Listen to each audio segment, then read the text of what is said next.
ನಮಸ್ಕಾರ ಸ್ನೇಹಿತರೆ, mystery of ನೇಚರ್ಗೆ ನಿಮಗೆಲ್ಲ ಪ್ರೀತಿಯ ಸ್ವಾಗತ. ಶಬರಿಮಲೆ ಇದೊಂದು ಎತ್ತರದ ಪರ್ವತದ ಮಧ್ಯೆ ಇರುವ ಪವಿತ್ರ ಕ್ಷೇತ್ರ. ಈ ದೇವರನ್ನು ನಂಬುವ ಲಕ್ಷಾಂತರ ಜನರ ಭಕ್ತಿಯ ಕೇಂದ್ರ.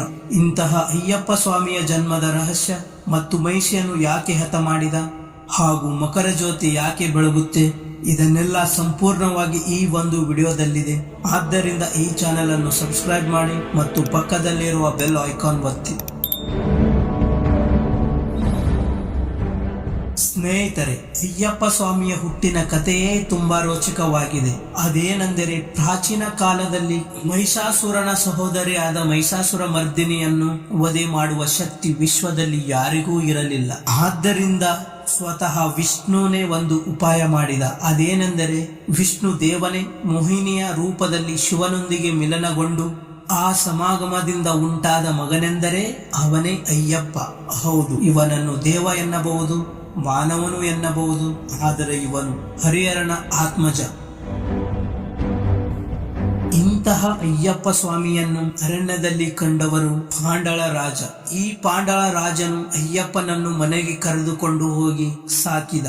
ಅಲ್ಲಿ ಅಯ್ಯಪ್ಪನು ಮಣಿಕಂಠನ್ ಎಂಬ ಹೆಸರಿನಿಂದ ಪ್ರಖ್ಯಾತನಾದನು. ಇಂತಹ ಮಣಿಕಂಠನು ಮಹಿಷಿಯನ್ನು ಯಾಕೆ ಕೊಂದನು ಎಂದರೆ, ಮಹಿಷಿಯು ದೇವತೆಗಳನ್ನು ತುಂಬಾ ಬಾಧಿಸುತ್ತಿದ್ದಳು. ಆದ್ದರಿಂದ ಮಣಿಕಂಠನು ತನ್ನ ತಾಯಿಯ ಇಚ್ಛೆಯಂತೆ ಮಹಿಷಿಯನ್ನು ಹತ್ಯೆ ಮಾಡಿದ. ಇದರಿಂದ ಮಣಿಕಂಠನು ಅಯ್ಯಪ್ಪನೆಂದು ಪ್ರಸಿದ್ಧನಾದ.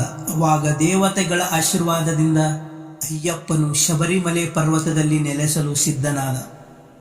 ಇನ್ನು ಅಲ್ಲಿ ಮಕರ ಜ್ಯೋತಿ ಯಾಕೆ ಬೆಳಗುತ್ತೆ ಎಂದರೆ, ಪ್ರತಿ ವರ್ಷ ಮಕರ ಸಂಕ್ರಮಣ ದಿನ ಶಬರಿಮಲೆಯ ಪರ್ವತದ ಮೇಲೆ ಅಚ್ಚರಿಯ ಮಕರ ಜ್ಯೋತಿ ಕಾಣಿಸುತ್ತೆ.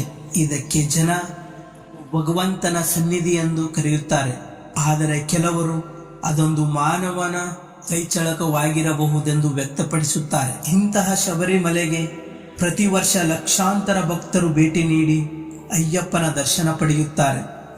ಶಬರಿಮಲೆ ಯಾತ್ರೆ ಎನ್ನುವುದು ಕೇವಲ ಒಂದು ಪ್ರವಾಸವಲ್ಲ, ಅದು ಸ್ವಚ್ಛತೆಯ, ತ್ಯಾಗದ ಮತ್ತು ಆತ್ಮಶುದ್ಧಿಯ ಪಥಯಾತ್ರೆ. ಇಂತಹ ಪವಿತ್ರ ಸ್ಥಳದ ಹಿಂದಿನ ಪೌರಾಣಿಕ ಕಥೆಗಳು ನಿಜಕ್ಕೂ ನಮ್ಮ ಮನಸ್ಸನ್ನು ತಲುಪುವಂತಿವೆ. ಇದೇ ರೀತಿ ನಿಮ್ಮ ಹತ್ತಿರ ಇರುವ ದೇವಾಲಯಗಳ ರಹಸ್ಯ ಮತ್ತು ಪವಾಡಗಳ ಸಂಗತಿಗಳಿಗಾಗಿ ಮಿಸ್ಟ್ರಿ ಆಫ್ ನೇಚರ್ ಚಾನೆಲ್ ಅನ್ನು ಸಬ್ಸ್ಕ್ರೈಬ್ ಮಾಡಿ ಮತ್ತು ವಿಡಿಯೋ ಇಷ್ಟವಾದರೆ ಲೈಕ್ ಮತ್ತು ಶೇರ್ ಮಾಡಿ. ಧನ್ಯವಾದ.